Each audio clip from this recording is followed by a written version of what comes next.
Hello नमस्कार, स्वागत आप सबका आपके अपने उत्कर्ष यूट्यूब चैनल पर। जुलाई 2026 ये तिथि अब बहुत सारी बार परेशान करेगी। तिथि अब हर दिन परेशान करेगी, क्योंकि जैसे जैसे 2025 पूरा होता जा रहा है, 26 आता जा रहा है और ये तिथि जुलाई 2026 नजदीक आती जा रही ना, मन में बेचैनियां बढ़ती जा रही हैं। और उस बेचैनियों के बढ़ने के पीछे बहुत सारे कारण हैं। और यदि क्या आप इस जुलाई 2026 के अंदर ऐसा क्या खास है उसको लेकर के सीरियस नहीं हो तो फिर बहुत सारी गड़बड़ होने वाली है। तो चलो करते हैं आज के सेशन की शुरुआत कि क्या है पूरी कहानी। सबसे पहले मैं बात करूं यहां से जुलाई 2026। जी हाँ, 2026 के जुलाई महीने की बात करें और जुलाई 2026 के अंदर आपके होने जा रहा है सेकंड ग्रेड का एग्जाम। सेकंड ग्रेड एग्जाम होने जा रहा है। और मेरे भाई ये 2026 सेकंड ग्रेड का एग्जाम एक अपने आप में यूनिक हो गया। एक तो पहली बात ये जो सेकंड ग्रेड की जो वैकेंसी आई थी ना, ये सेकंड ग्रेड की वैकेंसी 2025 की एग्जाम से पहले 2025 की एग्जाम से पहले आ गई थी। एग्जाम से पहले मतलब 2025 के अंदर सेकंड ग्रेड की एग्जाम नहीं लगी थी, उससे पहले ही 2025 में एक नया नोटिफिकेशन आ गया था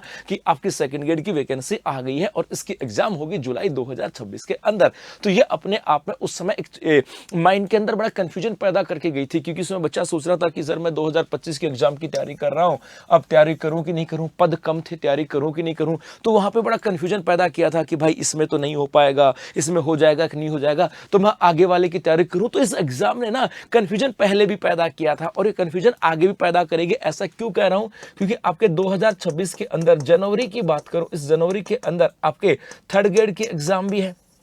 और थर्ड ग्रेड के एग्जाम की बात करें L2, जहां पर आपके बीएड धारी जो बच्चे होते हैं उस L2 की वैकेंसी नहीं आई है, वैकेंसी अभी तक नहीं आई। तो ये जो बच्चे हैं ये भी मुंह कहां करके चले गए? सेकंड ग्रेड की ओर। नहीं अदरवाइज क्या होता, जो बच्चा जाहिर सी बात है पहले तैयारी कर रहा था, तैयारी का मतलब है जो बच्चा तैयारी कर रहा था आपके कितने इतने दिनों से तैयारी कर रहा था आपके थर्ड ग्रेड के एग्जाम। और जैसे ये कहा गया कि 7 नवंबर से लेकर के 6 दिसंबर तक आपके सेकंड ग्रेड के थर्ड ग्रेड के फॉर्म भरे जाएंगे और उस थर्ड ग्रेड के अंदर आपके सेकंड लेवल की वैकेंसी नहीं थी, तो वो बच्चा जो नवंबर से स्विच हो गया किधर, वापस इधर की सेकंड ग्रेड की तैयारी करनी, थर्ड ग्रेड की तो वैकेंसी नहीं है। इसका मतलब है ये अपने आप में बड़ा टफ विषय हो गया। इसका मतलब है यहां पे कंपटीशन की बात करें, यहां पर जो कंपटीशन होने वाला ना, कंपटीशन ये खतरनाक होने वाला है। क्योंकि यहां पर पहले से जो बच्चा 25 में तैयारी कर रहा था उनके अंदर जान फूंक के चला गया कि सर इस बार तैयारी कम है लेकिन मैं एग्जाम ये भी दूंगा और इस तैयारी को रेगुलर रखूंगा। क्योंकि जो बच्चा पहले 25 की बात कर, मतलब 24 से तैयारी कर रहा था, उसने 25 के एग्जाम दी, वो कंटिन्यूस था और वही उसने कंटिन्यूस आगे रखा। हो सकता है माइंड में बीच में आ गया थर्ड ग्रेड का, लेकिन थर्ड ग्रेड भी कंफर्म ये हो गया कि वैकेंसी नहीं है। तो ये आपके कंपटीशन तगड़ा होने वाला है और कंपटीशन तगड़ा होने वाला है, इसका मतलब अब आपको सीरियस तो होना पड़ेगा, सीरियस तो होना पड़ेगा, सीरियस तो होना पड़ेगा। और ये सीरियस होना पड़ेगा 3 चीजों के लिए।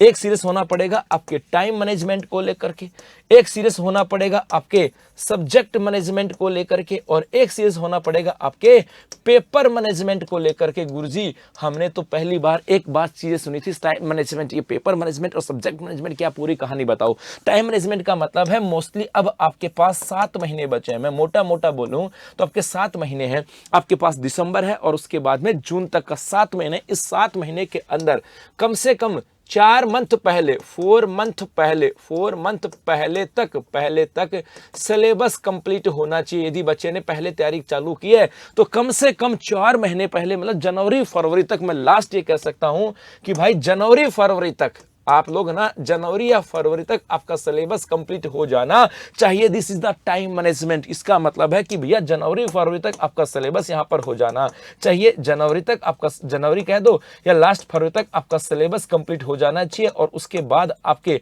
अगला जो मार्च है उस मार्च में आपका रिवीजन हो जाना चाहिए एक बार। उसके बाद में अप्रैल की बात करूं, अप्रैल में 2 बार रिवीजन होना चाहिए और मई में 3 बार रिवीजन होना चाहिए। मतलब मई तक आपका सिलेबस प्लस 5 बार रिवीजन होना जाना चाहिए। और उसके बाद समय आता है आपका जून और जुलाई का। जी हां, जून के अंदर आपके MCQ होंगी और जून के अंदर होने वाली आपकी टेस्ट सीरीज, ताकि आपका जो तैयारी वगैरह है उसको बेहतर तरीके से अप्लाई किया जा सके। सब्जेक्ट मैनेजमेंट का मतलब है कि आपको यह भी देखना होगा कि किस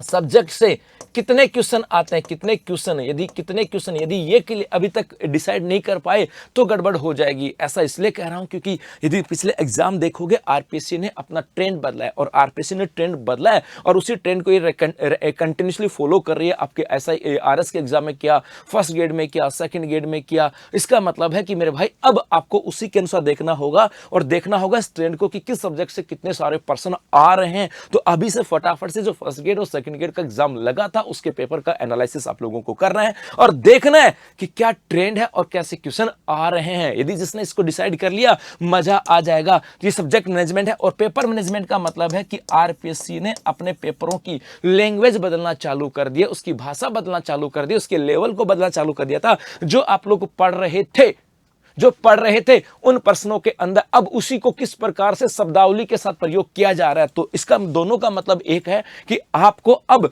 अभी लास्ट जो आरपीएससी का ऐसा आरएस का एग्जाम की बात करूं, फर्स्ट ग्रेड की बात करूं, सेकंड ग्रेड का एग्जाम की बात करूं, उनके पेपरों का एनालिसिस अगले 5-7 दिन में आप लोगों को कर लेना है ताकि आपको पता लगे कि पर्टिकुलर किस सब्जेक्ट से कितने क्वेश्चन आते हैं। This is the subject management. और कैसे प्रश्न आते हैं, जैसे आपने कोई भी टॉपिक पढ़ा ज्योग्राफी का तो सीधा स्टेट प्रश्न आता है या कथन कारक का प्रश्न आ रहा है या उसके संदर्भ में कौन सा कथन है, उसके संदर्भ में 3-4-5 बातें आ रही हैं। ये सब आपके लिए इंपॉर्टेंट है। तो यदि आपने इसको सब की चीजें कर लिया, इन सब चीजों को करने के लिए सीरियस तो हो जाओ भाई, क्योंकि सीरियस होना पड़ेगा। और जो बच्चा सीरियस होता है ना, सिलेक्शन उसी का होता है। सीरियस का मतलब ये नहीं कि यूं मुंह फुला के बैठ जाओ, नहीं। इसका मतलब है अपनी पढ़ाई के प्रति सीरियस होना है, क्योंकि समय बार बार नहीं आता है। धन्यवाद।